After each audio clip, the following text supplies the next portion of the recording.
ఇంతగనము చేసి గోరంతగా ముప్పు తెచ్చుకునేవారు కదా నా బాలుడా మీరు. ఆనందంగా సంతోషంగా ఇంత పెద్ద పండుగ చేసి కొంచెంలో మీకు ఆపద తప్పింది నా బాలుడా. ఆనందమే నాకు సంతోషమే. పెద్దలను అడిగి నలుగురిని అడిగి తెలుసుకొని తెలియాలి కానీ ఎవరో చెప్పిన మాట పట్టుకొని నలుగురిని తెలుసుకొని చేయాలి. అమ్మా మీ ఆజ్ఞ ప్రకారంగానే బోధరాజు ప్రతిష్ఠించాలనేసి అనుకున్నాము. మీ ఆజ్ఞ ప్రకారంగా చేశాము. ఒక వేద పండితులను మరియు మీ అందరి యొక్క సహకారంతో మీరు చెప్పిన వృత్తి పనుల సహకారంతో వారు చెప్పిన విధంగా చల్లగా చూడాలని కోరుకుంటూ ఆ యొక్క కార్యక్రమాన్ని నిర్వహించడం తల్లి. ఏమున్నా కూడా మీరు మీ పిల్లలము మీరే వాళ్ళని రక్షించాలి.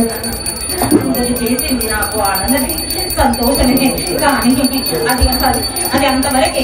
ఇది కూడా పని బాటలు ఉంటేనే కదా బిడ్డ. నేను ముంగలకు వచ్చి మీకు ఆనందంగా సంతోషంగా ఉండాలంటే నా వెంబడి ఉన్న పని బాటలతోనే కదా. మీరు చేసింది మంచిదే, ఆనందంగా శాస్త్ర ప్రకారంగా చేసేయాలి. కానీ ఇది కూడా ఏ విధంగా చేయాలో కూడా తెలుసుకోవాలి వాళ్ళ.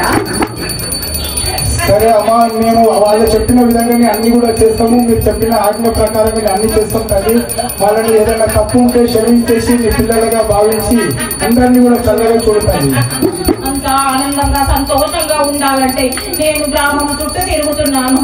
గ్రామంలో ఎవరికి ఏమి జరగాలో అది నేను చూసుకుంటూ వస్తున్నాను.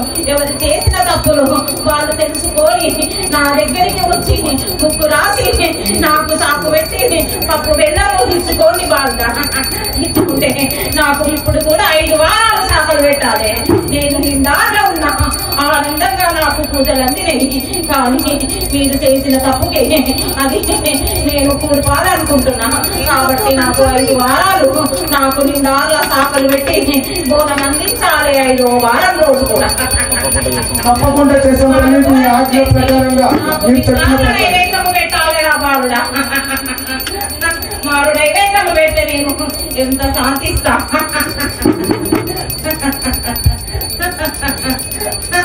మీరు చేసిన పూజలు నాకు ఆనందమే అది శాంతమే. కానీ గ్రామం చుట్టూ చాలా శక్తులు ఉన్నాయి బాలుడా. అందుకే కుంభము పోయమని చెప్పాను నేను మీకు కలలో చెప్పి. అది చేసినందుకు నాకు సంతోషమే, ఆనందమే. మీరు చెప్పిన విధంగా కుంభాభిషేకం కూడా చేసామమ్మా. కుంభం కూడా పోసాము. మీరు చెప్పినట్టుగా 5 వారాలు సాగపెట్టి బోనం కూడా చేసాం తల్లి. నేను సంతోషపరుస్తాం. ఆనందం రా బాలుడా, సంతోషమే. ఎవరికి ఎట్లాంటి ఆపద వచ్చినా కానీ నన్ను తెలుసుకొని నేను నాన్నని మీరు తెలుసుకొని నా దగ్గరికి వచ్చి మీరు ముగ్గు నాలుగు రాసి నన్ను తెలుసుకొని నా బండారం ఇంత తీసుకొని దగ్గర పెట్టుకొని ఇంత ఆరోగ్యానికి నోట్లు వేసుకొని ఔషధంగా తీసుకుంటే ఎవరికి ఎలాంటి రోగాలు లేకుండా చూస్తాను. నా మొక్కులు ఎవరెవరు మొక్కుకున్నారు అవి చెల్లిస్తే ఈసారి ఈ పండుగ దినాన అందరినీ నేను ఆదుకుంటాను. అమ్మాయి పొట్రాయి అనగానే ఊరి ఆడపిల్లలు చల్లగా ఉండాలని ఎప్పుడో ఈ ఊరికి మీరు ఇంతమంది చూస్తారు. ఇంకా చల్లగా ఉండాలి ఆడపిల్లలు. ఏమంటావు తల్లి? అది ముఖ్యంగా చెప్పుకోవాలి. ఆనందమే సంతోషం రావాల. ఆడపిల్లలు మంచిగా ఉండాలి. నేను అనుకున్నది సాధించుకొని చేసుకున్నాను. నా ఆడపిల్లను నా ఇంటికి వచ్చే కోడలను పిల్లాది కొందరందరినీ చక్కగా చూసుకుంటూ వచ్చరా బాలుడా. ఏమి ఆనందంగానే ఉన్నా, నేను సంతోషంగానే ఉన్నా. ఎవరికి ఏమి కావాలో అది నీకే కూడా నేను సిద్ధంగా ఉన్నా. కానీ చేసుకున్న పాపాల వల్ల వాళ్ళకు వచ్చే బాధలు నా మీద రుద్దొద్దు. ఆ బాధ ఉన్నదంటే నా దగ్గరికి వచ్చి తలుచుకుంటే నేను వాళ్ళు ఎంబడి నలసి వాళ్ళ బాధలన్నీ తీరుస్తాను బాలుడా. ధన్యవాదాలు తల్లి. మీరు చెప్పిన ఒక ఆజ్ఞని పాటిస్తూ మీరు చెప్పిన కార్యక్రమాలన్నీ కూడా చేస్తాం తల్లి. మీ పిల్లలుగా వాళ్ళని అన్నింటినీ కూడా ఆదుకొని ఇప్పుడు ఎన్నో తప్పులు జరిగాయి. కానీ నేను తల్లిని కాబట్టి నేను కాపాడుకుంటాను. నా కడుపులో పెట్టుకొని నా పిల్లలు చేసిన తప్పుకో నేనే సరిదిద్దుతారా బాలుడా. ఏమి చింతపడొద్దు. ఎవరికి నేను వేలెత్తి చూపడం లేదు. ఎవరు చేసింది నాకు సంతోషమే, ఆనందమే.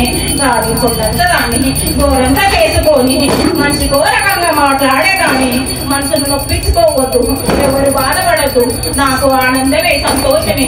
చెప్పలేదు అని అనకండి. అందరూ కూడా చప్పట్లు కొట్టవలసిందిగా కోరుతున్నాం.